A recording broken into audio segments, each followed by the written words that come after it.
Start करें। अभी तक की क्लास में अपन ने ना सारे परक्विजिट्स खत्म कर दिए, सारे परक्विजिट्स। ठीक है, हम एक बार सैलरी के फॉर्मेट में आते हैं। क्या दिया है सैलरी के फॉर्मेट में?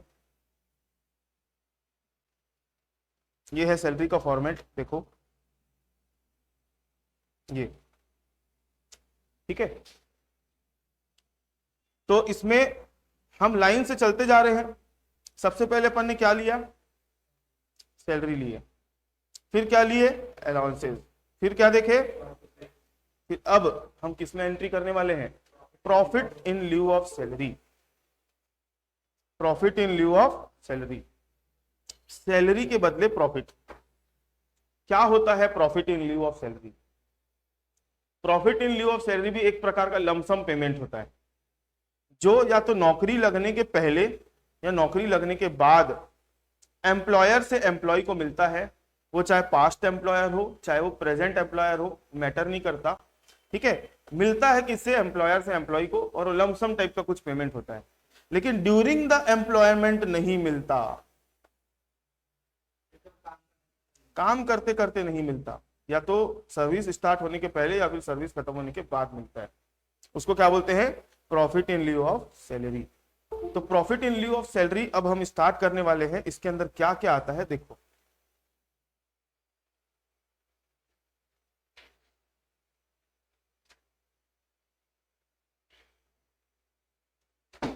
Profit in lieu of salary, इसके अंदर गिन के कितनी चीजें आती है? 5 चीजें बस आती है।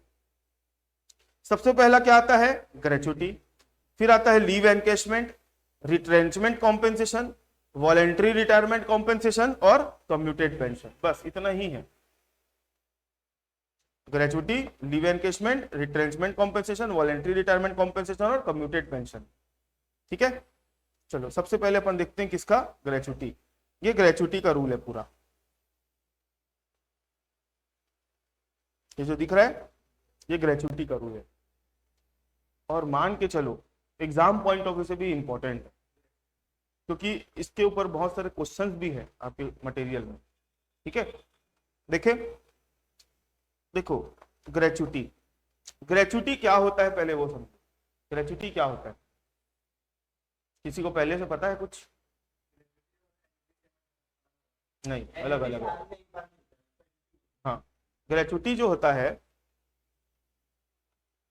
वो एम्प्लॉयर के द्वारा एम्प्लॉय को एक लमसम पेमेंट किया जाता है। ठीक है, ग्रेचुटी उसको बोलते हैं। ये पीएफ का पैसा नहीं होता है। पीएफ के लिए तो एम्प्लॉयर क्या करता है? कंट्रीब्यूशन करता है। पीएफ का पैसा तो पीएफ डिपार्टमेंट से मिलता है। ठीक है, ग्रेचुटी जो होता है ये एक लमसम पेमेंट होता है जो एम्प्लॉयर एम्प्लॉय को देता है। ठीक है, क्यों देता है? इतने दिन से काम कर रहे हो, इतने दिन से काम कर रहे हो, अब नौकरी छूट गई। अब नौकरी छूट गई तो एक ग्रेटिट्यूड दर्शाने के लिए, मतलब एक प्रेम कि आप जा रहे हो हमारे यहाँ छोड़ के, तो एक लमसम अमाउंट रखो, तो वो होती है ग्रेचुटी। ठीक है, पहले जब इंटर पढ़ते थे ना हम लोग, तो हमारे में लॉ में एक ग्रेचुटी एक्ट था, पेमेंट ऑफ ग्रेचुटी एक्ट करके, 1972। लेकिन अब वो शायद आप लोगों के में नहीं। ठीक है, तो ग्रेचुटी क्या होती है मैंने अभी आप लोगों को बता दिया।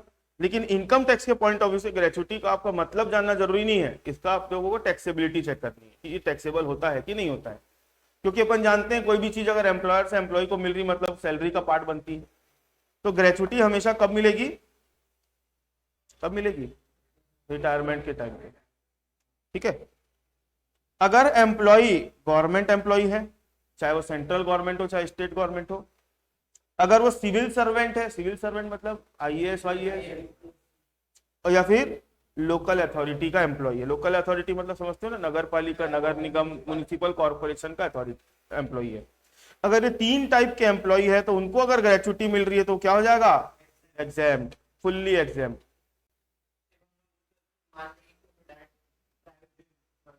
हाँ, तो इनके अलावा जो एम्प्लॉय बच गए वो उनके केस में ग्रेचुटी की टैक्सेबिलिटी कैसे है देखो। जो अदर एम्प्लॉय है उनके केस में देखना पड़ेगा whether employee is covered under payment of gratuity act 1972। या फिर कंडीशन देखनी पड़ेगी whether employee is not covered under payment of gratuity act 1972। Main तो ये है समझना, एम्प्लॉय कवर्ड है कि एम्प्लॉय कवर्ड नहीं है। ये लिखा रहता है क्वेश्चन में कि पेमेंट उस एक्ट के अंदर कवर्ड है कि नहीं है।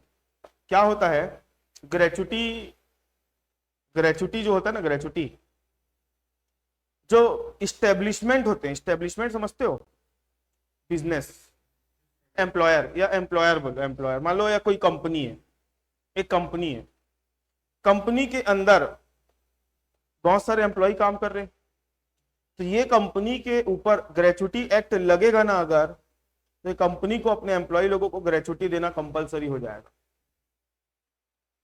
आई बात समझ में? अगर कोई कंपनी है उसके ऊपर ग्रेचुटी एक्ट लागू हो गया तो उसको फिर अपने एम्प्लॉय लोगों को क्या देना पड़ेगा, ग्रेचुटी देना पड़ेगा। और ग्रेचुटी एक्ट अगर एप्लीकेबल नहीं होता है तो उनके लिए ग्रेचुटी देना कंपलसरी नहीं है। तो ये चेक करना है ग्रेचुटी एक्ट के अंदर कवर्ड है कि नहीं है। लेकिन कभी कभी कोई एम्प्लॉयर ऐसे भी होते हैं जो ग्रेचुटी एक्ट के अंदर कवर्ड नहीं होते, लेकिन वो भी अपने एम्प्लॉय को क्या देते हैं, ग्रेचुटी देते हैं। ठीक है, तो आपको ये चेक करना है क्वेश्चन में कि ग्रेचुटी एक्ट से वो एम्प्लॉयर कवर्ड है कि एम्प्लॉयर कवर्ड नहीं है।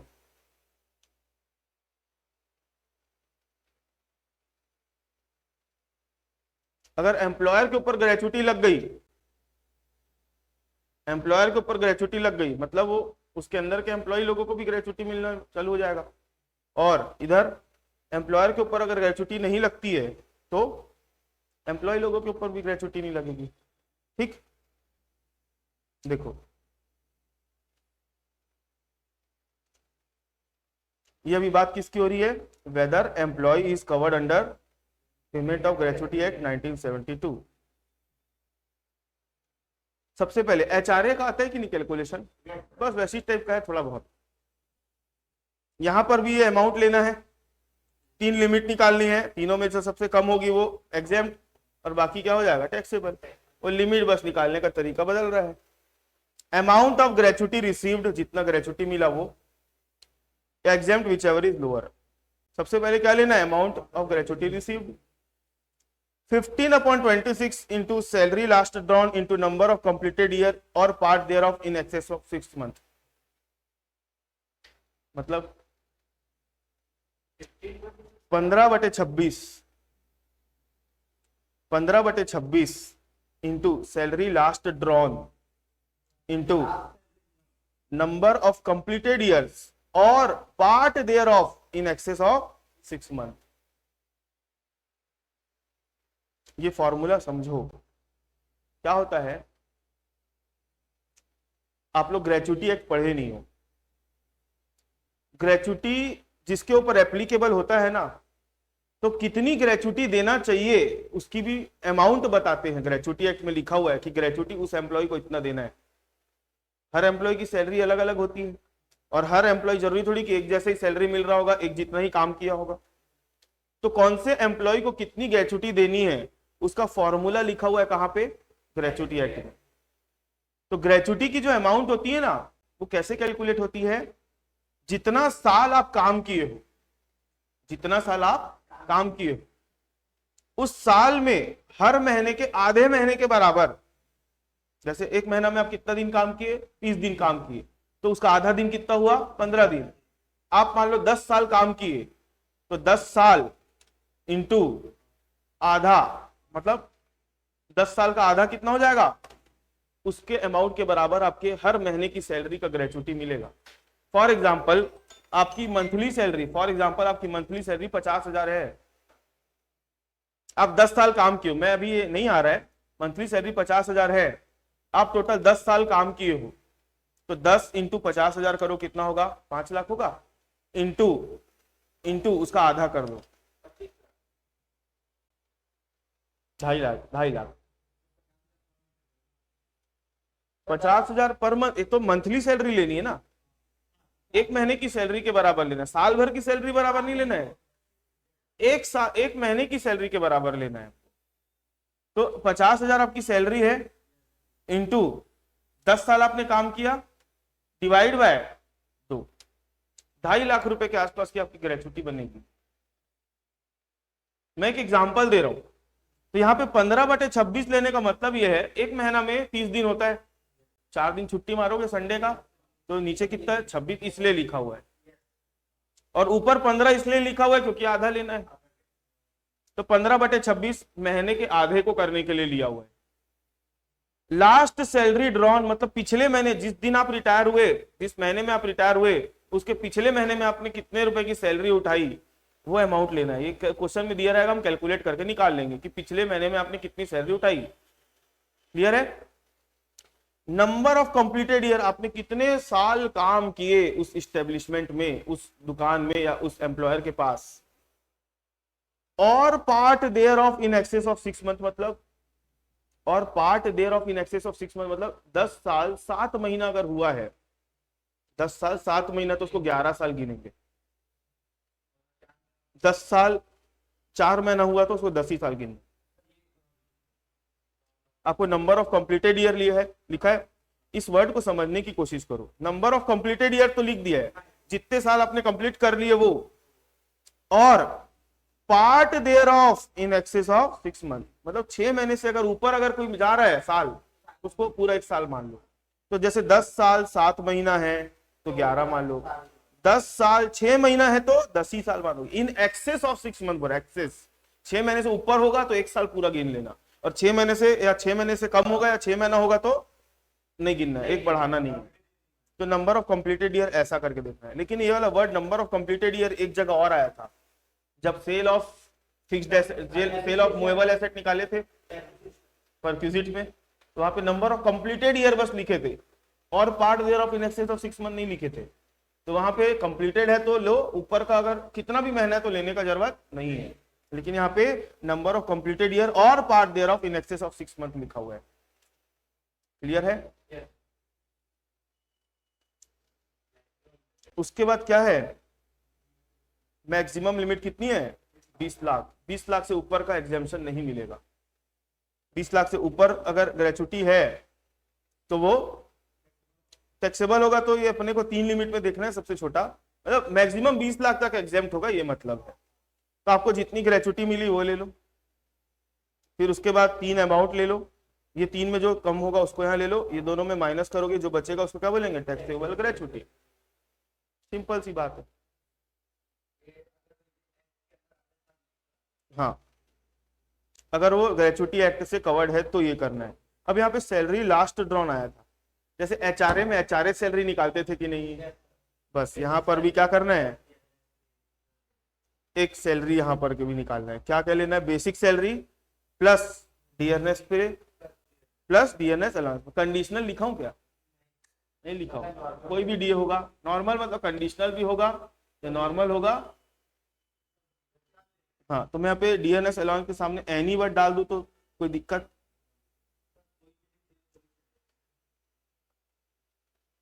Any DA.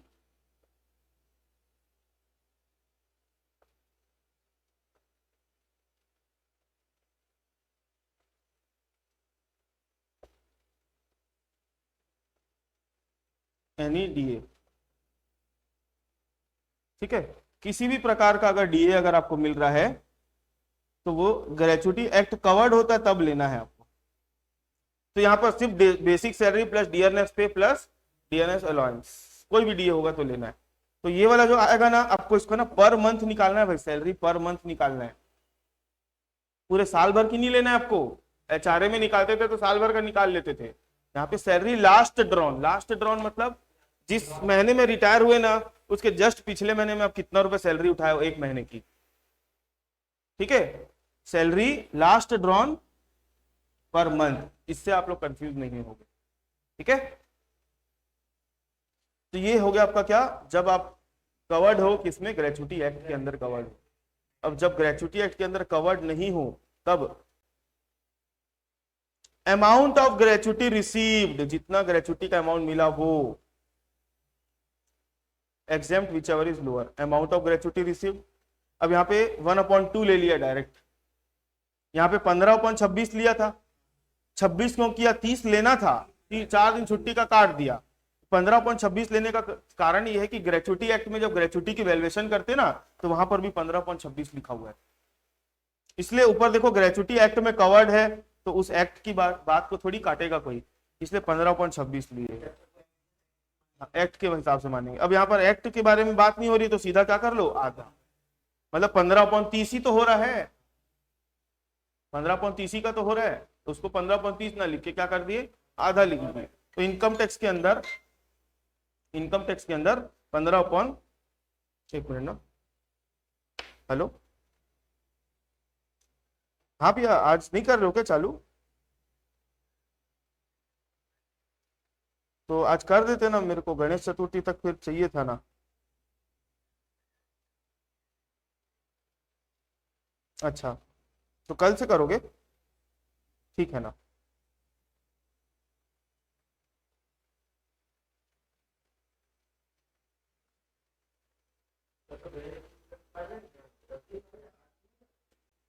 नहीं वो 2-3 दिन का ही काम है।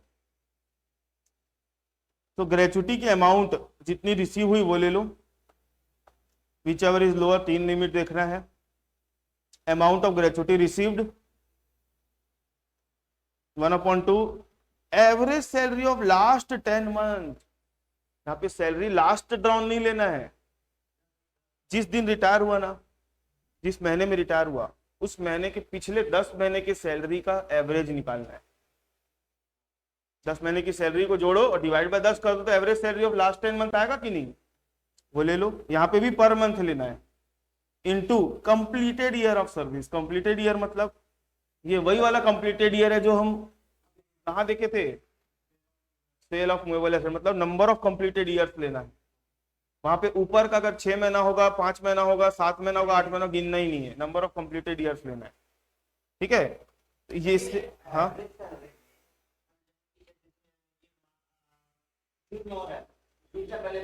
जून में मान लो 10 तारीख को रिटायर हुआ, तो जून के पहले कौन से महीने थे, मई, जो उसको हर महीने जो सैलरी मिली है पिछले महीने तक, तो उतने महीने की पूरी उसकी एवरेज सैलरी,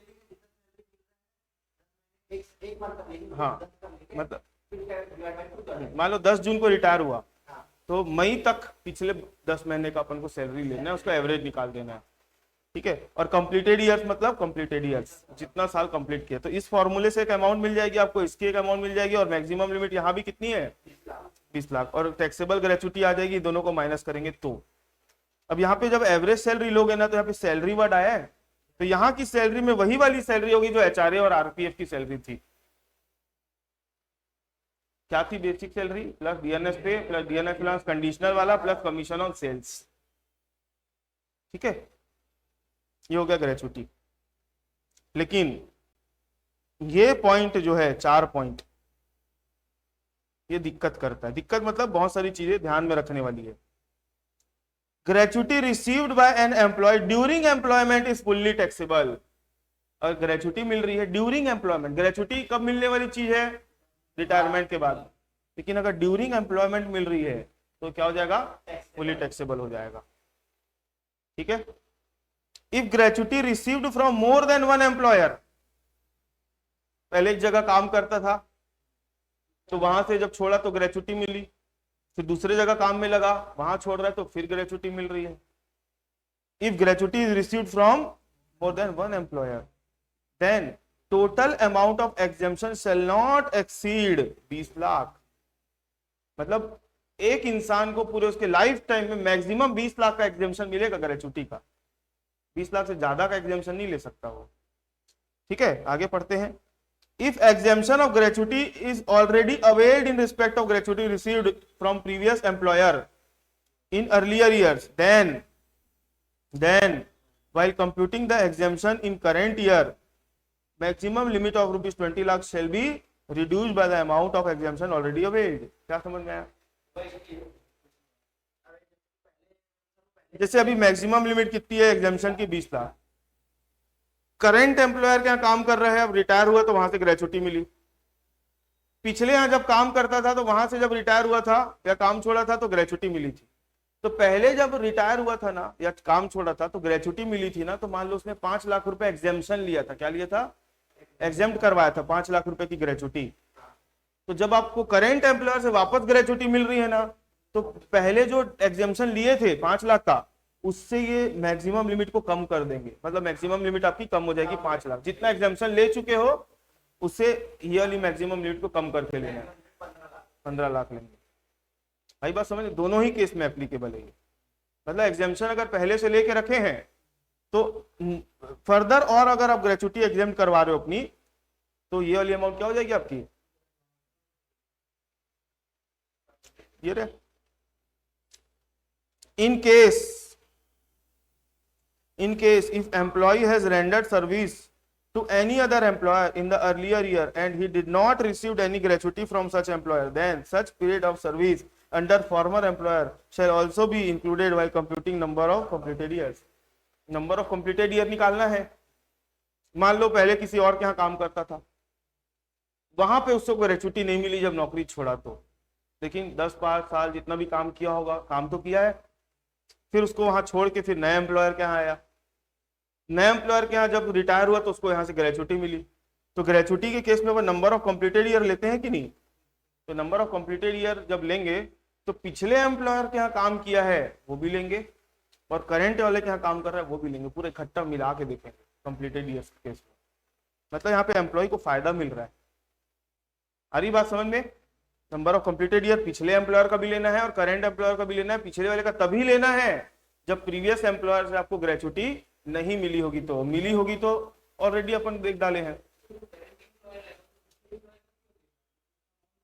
भाई ग्रेचुटी नहीं दे रहा है, आप ग्रेचुटी की एग्जाम्पशन निकाल रहे हो, तो उसके लिए आप टाइम पीरियड ले रहे हो।